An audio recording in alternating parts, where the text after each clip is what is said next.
নারদ পুরাণ অনুসারে ব্রহ্মা তার পুত্র ঋষি মরীচিকে উপদেশ দেওয়ার সময় বলেন, যে মনুষ্য 18টি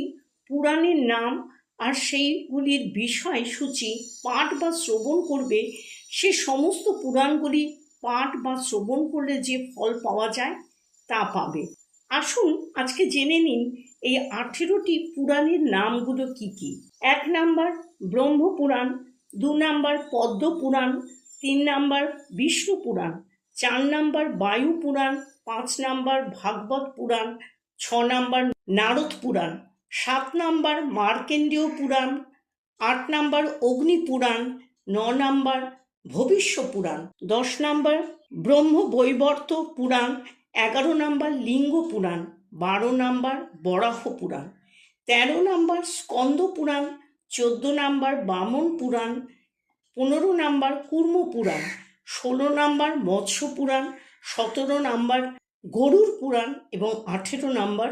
ব্রহ্মাণ্ড পুরাণ।